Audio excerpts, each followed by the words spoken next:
So we know that Rashi is extremely precise in whatever he says in his commentary, and one of the things that he's very cautious to do is not to repeat information that we already know unless there's something to add or unless there's been a big gap since we last had that information. That's why it's so unusual that in this parasha, he effectively repeats what looks like the same information twice. And in doing so, he's going to teach us something not just about the nations that occupied Eretz Canaan before the Jews got there, but also about our own spiritual development. The Rebbe has discussed numerous times how precise Rashi's comments are on the Torah, including Rashi typically does not repeat a commentary twice. A very clear, blatant example of this is what Rashi says at the beginning of Parshas Vayakel. I've already explained the information that you need to know about the contributions to the Mishkan and about how you're supposed to make it. That was all discussed at the time it was instructed. I'm not going to repeat it again now. So when would Rashi repeat information? Unless Rashi is going to give us further information or further clarification of something which he has said earlier. Oder wenn zwischen die zwei Psukim ist da hefsek von Kamer v'Chamer parashas, or if there's a major gap between when the last time Rashi spoke about this and now, v'alachas Kamer v'Chamer in an under Chumash, especially if it's in two different books of the Chumash, was dan chaz der ibe dem Pirush v'kitzak upon him. Then Rashi will briefly repeat the comment, eich wenn es kommt nicht zu Kembir, even if it's not going to add any further insight or information. Because Rashi considers the realistic possibility that we might not remember what he said in the previous commentary because it was so far away. But if Rashi is careful not to repeat the same pirush unnecessarily, how much more so if it's in the same parasha? It's really far-fetched to imagine that we will have forgotten what Rashi said earlier in the parasha, just a number of psukim earlier. So, needless to say, Rashi in the same parasha does not have to repeat his commentary on a Tesefes Chidush Habir unless there's new information or new insight. In that case, and we have a big question with regards to our parasha. Because in our parasha, Rashi repeats what looks like the identical commentary twice. Even pasuk, first when he comments on the pasuk that says that that the Eibush says, I'm going to send a malach ahead of you. He has the part, v'geirashti, and I will then chase out of the land of Israel. 6 of the 7 nations is Rashi matik from pasuk. So Rashi quotes the words, v'geirashti esaknani v'goimer, I will chase out the Canaanite, etc. On his Mefarish, and he tells us, Shisha umoisein. This list only contains 6 nations. Why? Because for Girgashi because the Girgashi chose of their own accord to leave Eretz Yisrael before the Jews got there. So that is the one pasuk, a little bit later in the parasha, not very much further in the parasha. The pasuk says, the Eibush says, I will chase from before you the various nations. Then again, it's Rashi Matik Rashi takes those words there, Mori, etc. And again he tells us, there are 6 nations listed here, right here, because the Girgashi already left. So with the principle that we have followed, this really doesn't seem to make sense. Why does Rashi repeat the same explanation more than once? We're going to have a look at the Maskil David, one of the commentators on Rashi, to see if perhaps that gives us an answer. So the explanation the Maskil David gives is, why does Rashi repeat the same information? Because there is a difference between the 2 psukim. The second pasuk tells us that the Eibishter will personally lead the way to chase these nations out of the land. And he won't outsource to a malach. Pasuk, which is what the earlier pasuk said, right? And so therefore that must be why Rashi explains it. Yes, who is going to chase out the nations is different from the one pasuk to the other. One describing a malach, the other describing the Eibishter. But which nations? That is common to both psukim. Even when the Eibishter is personally chasing out the nations of Canaan, die andere nicht weggetrieben werden von Land. The other 6 nations are not just going to automatically run out of the land, as you might have imagined, to avoid a war with Eden. Now, Rashi is telling us, even when the Eibishter is personally chasing the nations out of out of Canaan, the only nation that's going to run away in advance to avoid a conflict is the Girgashi, and that's the same information as when he told us a Malach would lead us in Teretz Yisrael. That's the suggestion. The Rebbe has 2 questions. It's not clear. Warum? First of all, the Chiddush. What's the new information over here? As die Shisha Umois wollen nicht abwecken me'atzma afilu ven pona yelechu. What Rashi, according to the Maskil David, is telling us is that despite the fact that Hashem personally is coming to chase the nations out of Canaan, 6 of them won't leave. Steht nicht in Pirush Rashi. Rashi doesn't say that. Rashi does not talk about why these 6 nations defy Hashem and stay in the land until they're chased out by war. Rashi only focuses on the Girgashi who opted to leave. And das versteht in Uwe mit Kolsche kämpfen dem, was Rashi hat früher vorher given us a Girgashi amado vorne mit Pleim. And we know why the Girgashi are not there, because Rashi already told us in the previous pasuk. They chose to leave. So what's the Chiddush? What information are you telling me? The Maskil David is suggesting that Rashi is telling us information Rashi does not state. Also, Beis. Let's say the pasuk had told us, as Eden werden Melchama haben Netzeach sein, weil der Eibishter geht mit sei. Had the pasuk said something along the lines of, the Jews will fight against these nations and be victorious because Hashem is with them, then is moving the Bavonish from them Pirush Afapi as Yedech no Hashem b'kribenu. Then we could understand the argument the Maskil David is putting forward, which is, in spite of the fact that the Eibishter is leading the charge of this war against these nations, still and we'll still have to fight against them. The only one that we don't have to fight against is Girgashi, who decided to leave of their own accord. That's if the pasuk had said that, but it doesn't. Aber in pasuk, the pasuk that says, I, the Eibishter, am going to chase out these nations, that's a Galit v'eng Melchama, doesn't mention one word about battle. Besides that, Pashtus l'sheina pasuk is mashmas daret medin wegen a besseren ofen hakibush. If you read that pasuk at face value, it actually sounds like the Eibishter is offering an alternative to battle that's even better than battle. Hineni gorish miponecha, I'm going to chase them out. But if Yanal come to us, as the Pirush is in Stirle Ilay from Hinigarish Mipanechas. And if you go with the Maskil David's explanation, which is, in spite of the Eibishter being there, we still have to have a war, that seems to be the direct opposite of what the Pasuk is saying at face value. Because the only people that actually left without a war were the Girgashi. So that explanation doesn't satisfy us. Now, the question about Rashi repeating the same Pirush apparently twice, di kashya, vert noch starker, is even stronger when you think about it. Because, let's say that Rashi does believe that according to our understanding of the simple meaning of the pasuk, we have to explain, Favos the pasuk rechen nor shisha umois, basis yotuas zayin do shiva umois. So, what's bothering Rashi? Is Rashi bothered by the fact that the pasuk is addressing a list of 6 nations when we all know that there are 7 Canaanite nations? If that's what's bothering Rashi,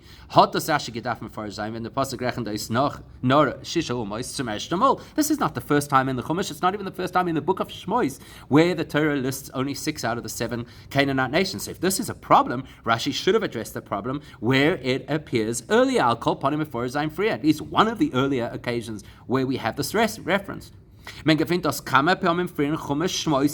Shmois, multiple times there's a list of only 6 out of the 7 nations, of which 2 mal in Parashas Shmois, 2 in Parashas Shmois, and 1 mal in Parashas Mishpatim, once in Parashas Mishpatim, and dort is Rashi gar nit mefarish. So we're arguing that Rashi is bothered by the fact that there's only 6 nations on a list of 7, and that's why he has to address it. That has happened 3 times previously in Shmois, and he didn't address it. Now, Parashas Mishpatim, we could easily explain why he didn't address it, because in Parashas Mishpatim, we could argue Favos Rashi is dot nit mefarish. Why Rashi did not address how come there's only 6 nations on the list out of the 7? Weil gleich bascholas inyan steht dort, because the context over there is introduced right at the beginning by the Eibishter saying, Hinei anochi sheleach malach lefanech. The Eibishter says, bad news, I'm sending a malach to lead you into Eretz Canaan. Rashi is mefarish. Rashi explains what's going on over here. The kanis basru shasidin lachtoi. They were warned by the Eibishter that they're going to sin in the future. And the response to that is the Eibishter saying, my presence is not going to be with you. Was the Amira is das beparasha seinu, and that story unfolds in our parasha, right? It's in our parasha with the Eibishter hatim gesagt lachei chet ha'egel, where the Eibishter tells Moshe Rabbeinu after the chet ha'egel, which is the predicted sin, v'shilachti lefonecha malach, I'm going to send a malach. Ki lo yele b'kirbecha goyim, I'm not coming amongst you or with you. Aber bald as man sagt, as man wird lernen weiter beparasha seinu wegen dem. So when you're in parashas mishpatim, Rashi knows you're still going to learn the unfolding of that story in our parasha Sisa. So Rashi says, you know what, we'll learn all of the information, including this detail, why the pasuk only lists 6 out of the 7 nations. We'll deal with that when we get to that story. Right then, what Rashi is going to explain in our parasha. Fine, so maybe in Mishpatim he didn't have to address it. But the 2 occasions in Parashat Shmois where it only talks about 6 out of the 7 nations, we still have the question for the pasuk and last days Girgashi, where the pasuk doesn't speak about the Girgashi. Then why does Rashi not address it? Big question. Why is this only becoming an issue now that has to be addressed? And then finally, before we unpack Rashi, there are 4 linguistic distinctions between the 2 pirushim of Rashi, and they'll obviously hold clues for us. So we do really have to pay attention to the different language usage of the 2 commentaries that appear to be identical that Rashi has in our parasha. Aleph, the first time Rashi addresses this, he says, Shisha umo is hein. There are only 6 nations implied on this list. Whereas in Zweiten Pirish, the second time he says it, he says, Shisha umo is yeshkan. There are 6 nations here. Why the distinction of saying here? Number 2, base. The first time Rashi says there are only 6 nations over here, and the Girgashi left of their own accord. Whereas the second pasuk he says there are only 6 nations, ki, very different. Ki, because Hagirgashi left of their own accord. What's the difference between saying, why didn't he say because in the first one? Gimel. Third distinction. But in the first explanation, he emphasizes not only did the Girgashi leave, but they did so me'elav of their own accord. He doesn't mention that at all in the second pasuk, just says they left. And lastly, Dalet by the Meshra Molis Rashi Matik from pasuk, Rashi quotes the word in his headline, V'gerashti as Kanani v'goymer, that the Eibush is saying, I will chase out the Canaanite. Whereas by the zweiten Mal is a matik bloiser soimari gomer. Whereas the second time he makes the comment, he doesn't talk about being chased out. He just says who the people are. Does not quote the words about being chased out. These will give us clues to understand the distinction between the 2 psukim. And in order to understand why Rashi has 2 different explanations, we actually have to look at the context of the 2 psukim. First, we look at the difference between our parasha and Shmois, and then the difference between the 2 psukim in our parasha. So the Chelek zwischen die Psukim shebe Parasha Seinu and the Psukim shebe Parasha Shmois and Parashas Boy. So the distinction between our lists that only have 6 out of the 7 nations versus the other places in Shmois. Is bepashas. It's so simple to distinguish what the difference is between what Shmois was talking about, what we're talking about. It's the difference between whether you are describing the geography or whether you're describing the population. In Parashat Shmois, the references in Parashat Shmois are not speaking about the people who make up the population of 7 nations. No, it's talking about the geographical location they occupy, which was going to become our land. Because in that context, the Eibishter promises us he'll take our nation out of Egypt and take us to this great expansive land, that Eretz Zav Aschol V'Dvash, the place that is flowing with milk and honey. Which place is that? The place occupied at that time by these Canaanite nations. V'oimar plus the Eibishter says, El eschem me'oinu Mitzrayim, I'll take you out of the poverty and the distress of Mitzrayim. El eretz haknani v'goyim, el eretz of aschol v'dvash. The emphasis over here is the land. Those psukim are talking about the land. Over Meila, if you're talking about the land, is in pshutei shel mikra can cash in it. Then at the face value of understanding the pasuk, it's no biggie that Favos Erechem Nitoisal Shiva Umay said he doesn't list the names of all 7 nations who lived there. We don't really care about who lived there as much as where the place is. But Amdas is moving from Pshat HaPasuk. It's actually self-understood from the Pasuk. It is Makdimun Madgish, because the Pasuk tells us by way of introduction, and there it's Teva, Urechova, there it's Zovas, Cholov, Udvash. What are we talking about? The land that is promised to us, this beautiful land flowing with milk and honey.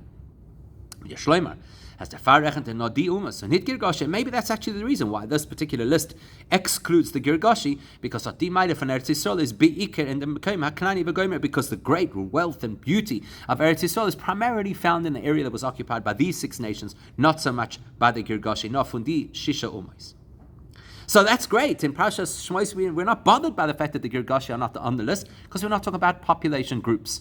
Whereas with Parashas Seinu Aber, our Parashah is talking about removing those nations. We're not talking about getting their land. No, we're talking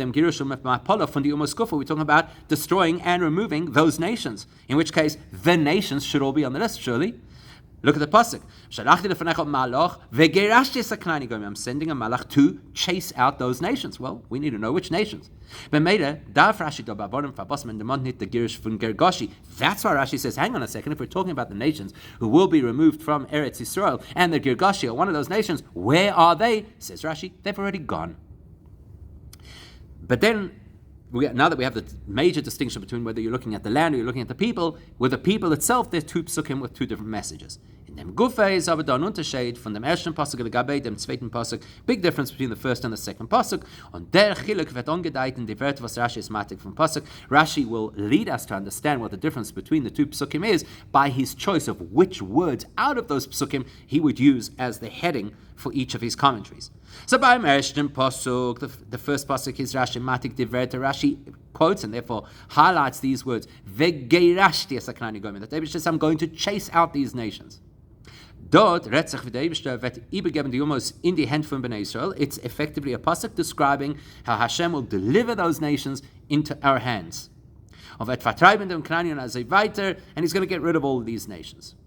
So you're talking about the nations being handed over to us. We need to understand. Der pasuk rechem don nor 6. This pasuk only describes that 6 out of the 7 nations will be delivered into our hands. We know that there's another nation, the 7th nation of Girgashi. How do we get rid of them?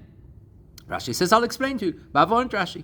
Shisha umoy saying there are 6 on this list. As a Gerashti batzitzach taka not to 6 umoys, because the Eibishter having to expel these nations only really applies to 6 of them. On the Zibit, and the reason is because the 7th one, the Hagirgoshi, Omadaponim Ipnei Me'ilov, already of their own volition left, and they don't have to be chased out of the land.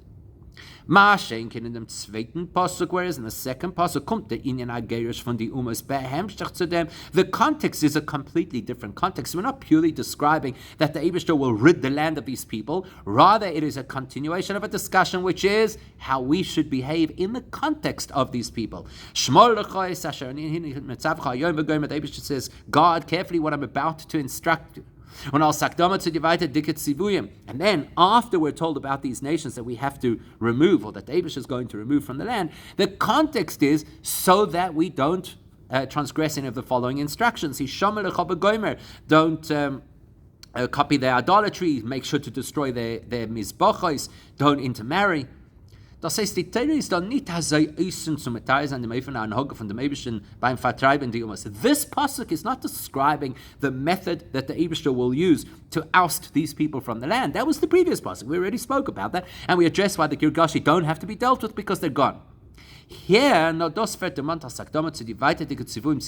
here, all we're discussing about the nations living in this land is to tell you that Hashem wants us to know how to behave vis-a-vis those nations. On der Fahrer is moving. As da stellt sich der Scheile. So now the question in this pasuk is a different question. Nicht kann auch wie is mein Potter geworden von Girgashi. Here we're not worried, how did we get rid of the Girgashi? We've dealt with that. No favos der Mont da nicht der pasuk Girgashi. The question is a different question. If you're telling me about restrictive behavior in our interactions with non-Jewish Canaanite nations, why are we not given those restrictions about the Girgashi?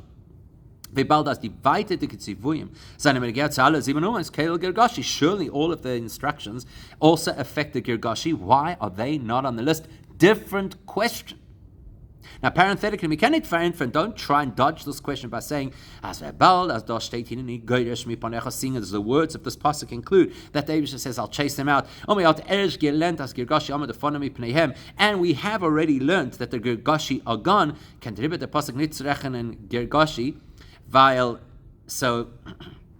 So maybe that's why Girgashi is not on the list, because we already know that they're gone. Maybe that's it. You don't even have to ask a question. No, there's two reasons why that's not going to help. Number one, Hagufa Kasha, that actually creates a question of its own. Why then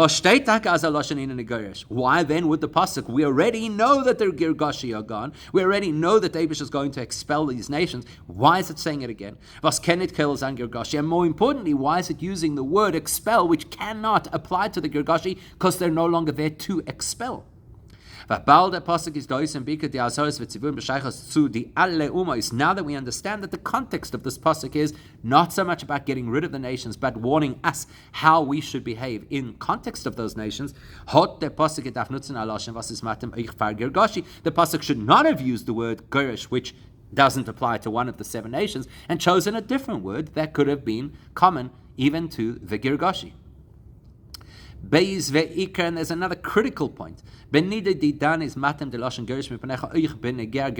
truth of the matter is, the word chasing out could also apply to the Girgashi.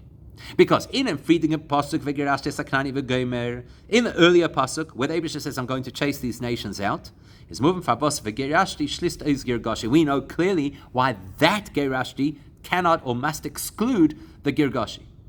Yes, as dort is the Iker Mokum for the pasuk red wegen Chidesh Vinyan Hagerish von the Umois. That is the pasuk that introduces for the first time the concept that the Eibishter is going to help us expel these nations. So that is the Rebbe is not pasuk kelo to sein Girgashi and Gerish von the Shisha Umois. It wouldn't make sense. You're talking about chasing out nations. You can't include the Girgashi. Because then we would mistakenly believe that the history is that Girgashi were also chased out by us because they went to war with us, which is not what happened. So there you need to know that the word chase out does not apply to the Girgashi because the chasing out there includes war, and we know they didn't go to war with us. But Mashenkin in zweiten pasuk, in the second pasuk, where the Torah is not describing how they get chased out. In fact, it's really a sidebar that we're even talking about them getting chased out. But Torah Akdama Kanal, which is just to get us onto the subject, which is the primary subject, how we should or should not interact and engage with these nations. Now we already know that the Girgashi volunteered to leave Eretz Yisrael. Is the Lashon Gerish in Gerish Gergashi? We could actually use the word Gerish in their context. How so? The fact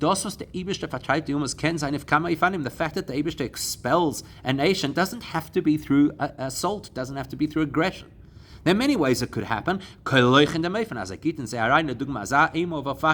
things the Eibishter could do is to get into their heads and make them so anxious and fearful of the Jewish people that they choose to leave on their own, and that is also the Eibishter chasing them out, and that would fit with our pasuk. So the Rebbe sagt Rashi as the time was over. So therefore Rashi's back to this question. We get why there are only 6 nations on the list in the first pasuk, because we're talking about who had to be battled in order to be expelled, and the Girgashi are not on that list. But the second pasuk, which is telling us that we may not engage with these nations in certain ways, why are the Girgashi not on that list? Rashi explains. Why are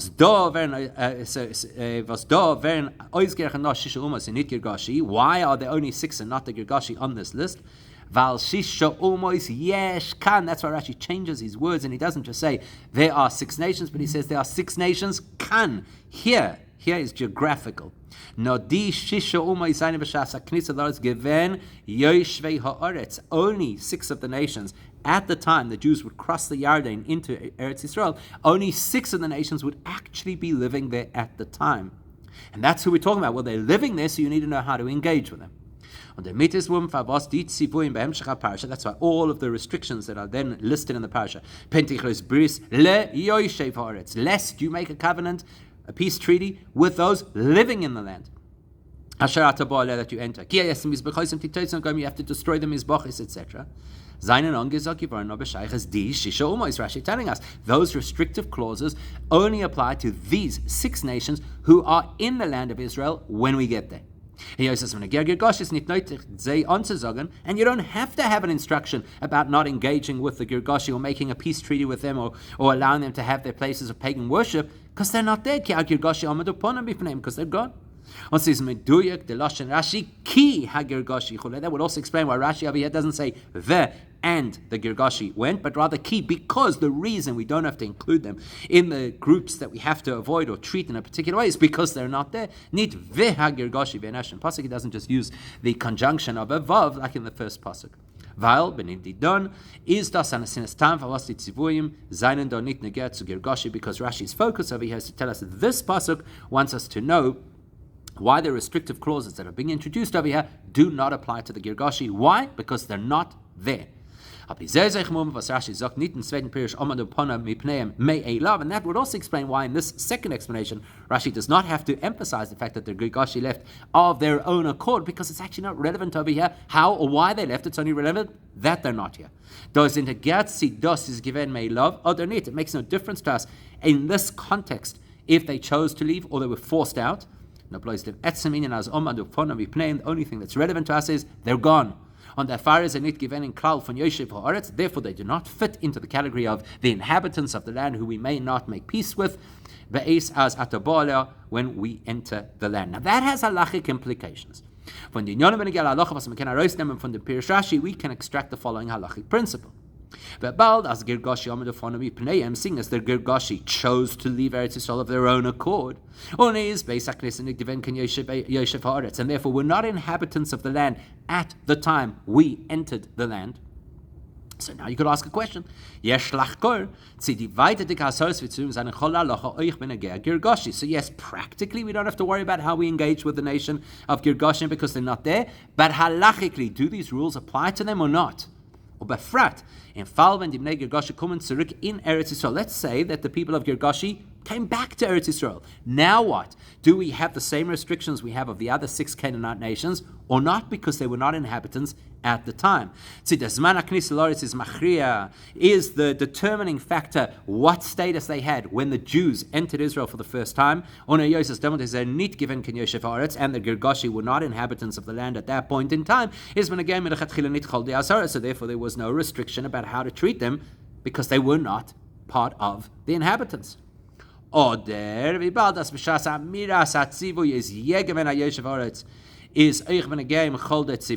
we say, no, it's not about when the Jews got to Israel, it's about when Hashem gave the instruction, which is before the Jews got to Israel, which is when the Girgashi was still living and were inhabitants of Eretz Israel, in which case the law and restrictions must apply to them too.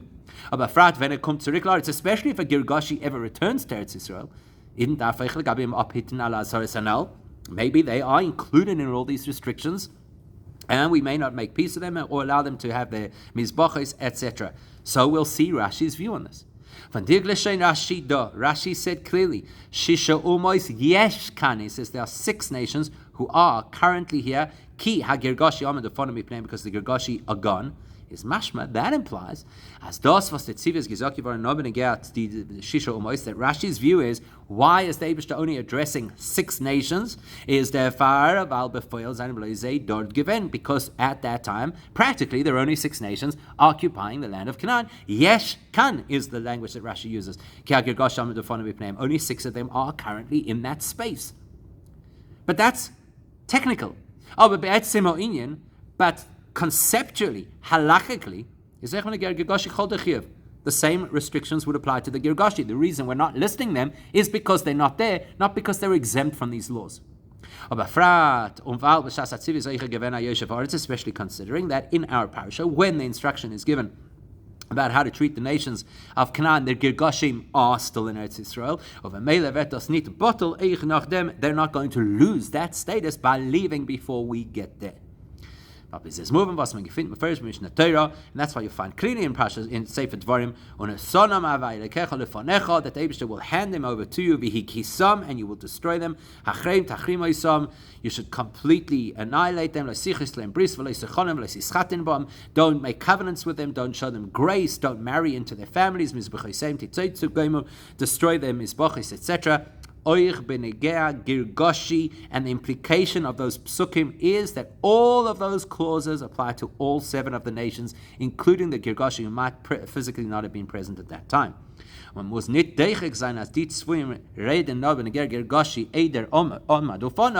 certainly not going to get ourselves painted into a corner of saying, well, we're only talking about the girgashim before they actually left Eretz Yisrael, but once they left Eretz Yisrael, it no longer applies to them. And we're also not going to come up with a stretch and say we're talking about those Girgashim who actually didn't leave but assimilated into the rest of the Canaanim. That's not the point. Girgashim are included in the Canaanite nations, and all the restrictions against Canaanite nations apply equally to the Girgashi, regardless of whether they happen to be there or not happen to be there at the time the Jews crossed the Yarden. Now, all of this carries a very powerful spiritual lesson for us, and in order to understand that spiritual lesson, we need a little bit of an introductory principle. So to get to the deep spirituality of it, we need just to introduce the following. Rashi uses 2 different expressions. The one is that the Girgashi got up and left of their own accord, very important. And the second time we just said they left without emphasizing that it's of their own accord. Could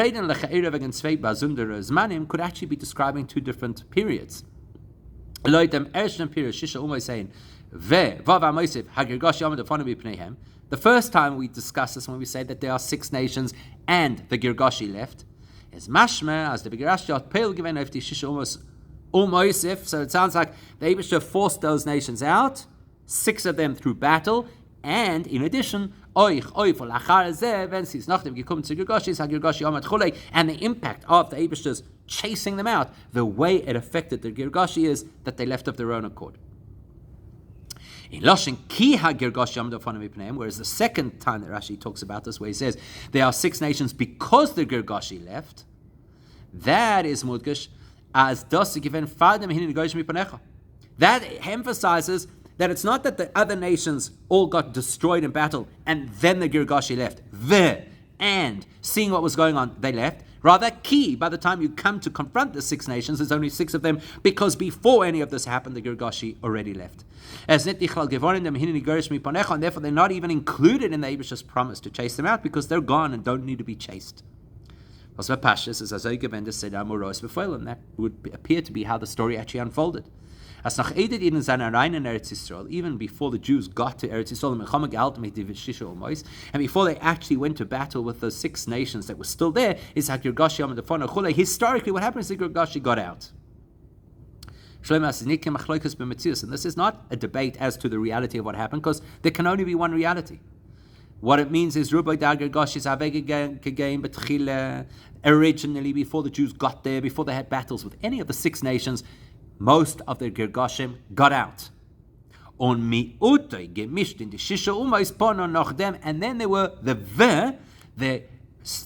stragglers of the Girgashi who had kind of assimilated into the rest of society.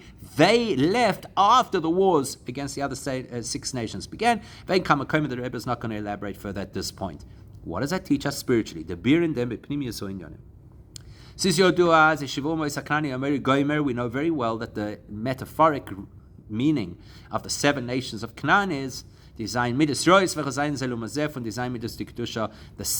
toxic character traits within a person, which are the antithesis of the 7 healthy, holy traits of a person. Kanani is chesed de klipa, for example. The Kanani represents aberrant chesed, chiti is gevura, v'chulei. Und the inner von Kibush Zainumas is the avodah to Kibush Zainum Avor Zain Zain Midisrois, as we well know from Chassidus, that the principle of conquering the land of Israel and the 7 nations within it is supposed to play out in our lives as us conquering the negative traits that we have within our own personality and character. Was jeder protis is the midah was menaget to the midah lumasa in kedusha. Each one of these nations represents a toxic behavior that is the antithesis of a holy, healthy behavior. So out of the 7, what does Girgashi represent? As Girgashi is the beginning from Malchus de Klippa. Girgashi is the level of Malchus that is unhealthy Malchus. Right? Aberrant Malchus. So the implication over here is that if we are able to convert and refine and transform the 6 traits, the 6 nations that represent the 6 midos, it's only natural that Malchus will then automatically be refined as well. Why is that? From Malchus, it's nukva de klippa, because Malchus is the feminine energy, in this case of klippa, that has no stimulus of its own, it has no life of its own. Everything within Malchus is purely what it has absorbed from the preceding and greater midos.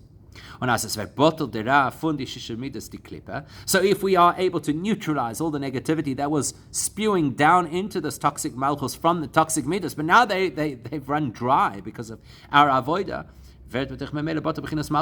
well then naturally there's not going to be any Malchus de Klippa, because what's feeding it? What does that mean practically? The aim from Malchus de Klippa in avoida is a beginning from machshava, dibur on mais in yinyonim fun liumazeh. So Malchus of Klippa is thoughts, behavior, or words that are associated with impurity, with things that are contrary to the Eibishter. So when we are able to rectify, to consolidate, to uplift our 6 what were once toxic midas, the midas chesed. For example, the toxic chesed is no longer the desire and lust for things which are inappropriate. We refine toxic gevura so we no longer fly into anger, etc. So if a person doesn't have the pull to the lust for negativity, how are they going to think about it? If a person is not flying into a rage, how would they be using words or acting out in a way that is angry? Because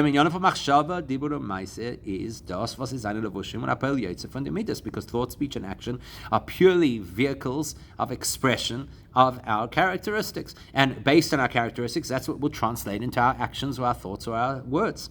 We think, say, and do what our feelings drive.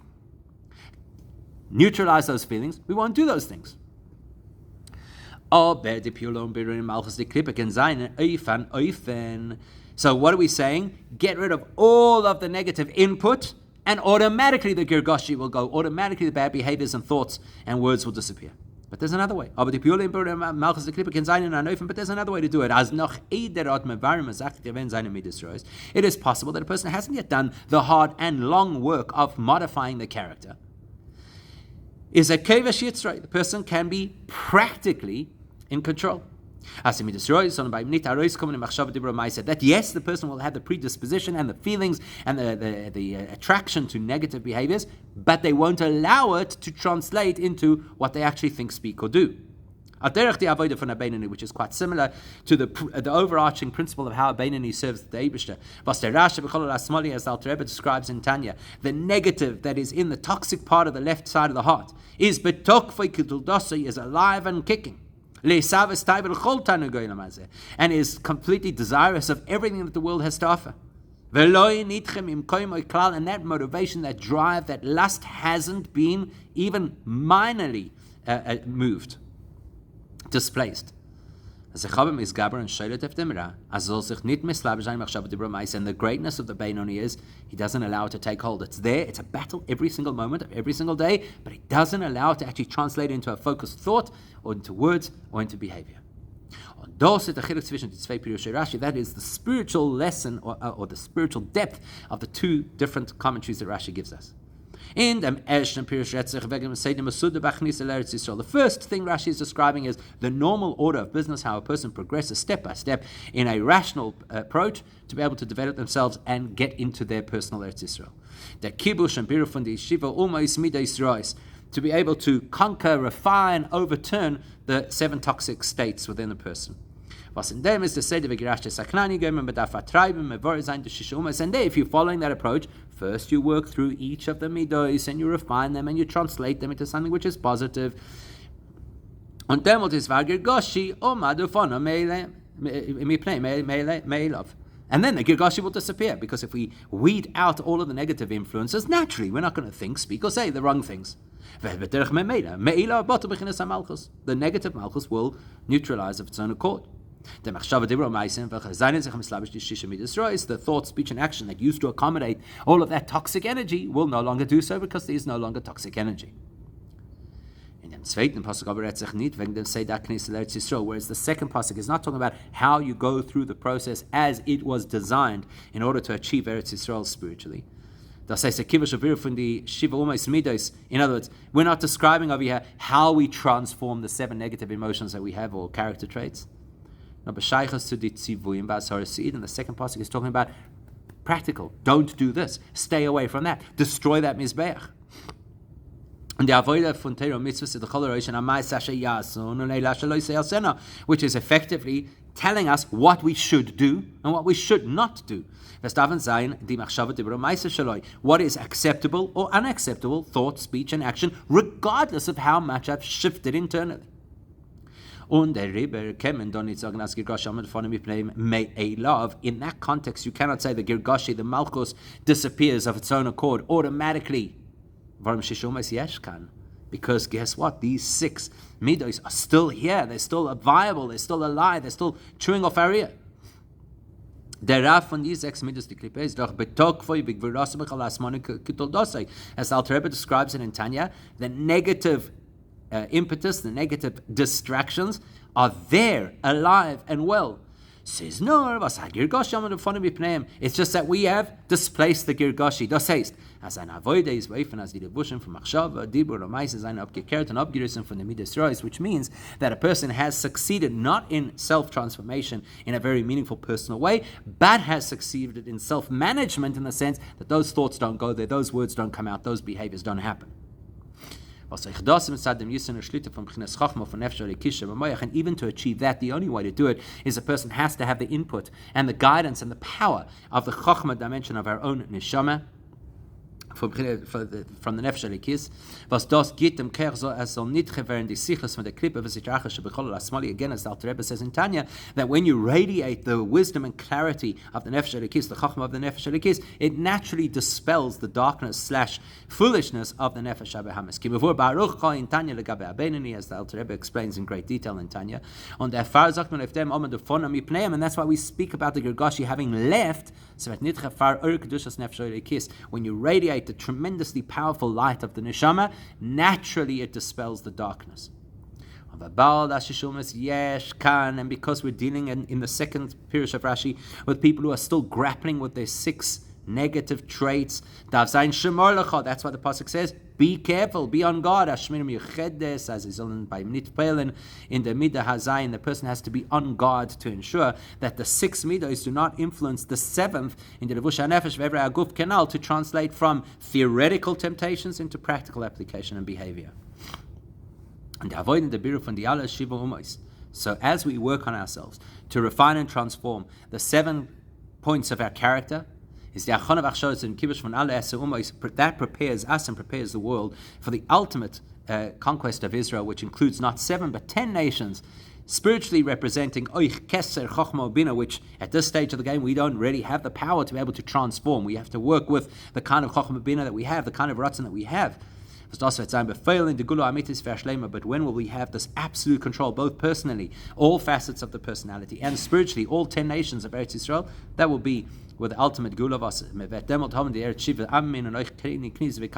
we will inherit not only the original land that was from the 7 Canaanite nations, but the additional 3 lands, Eretz Yisrael. That's when we'll have the fullest, complete version of Eretz Yisrael. As the pasuk says, the Eibishter will expand our borders, and that should happen because of Mamash al-Dem immediately.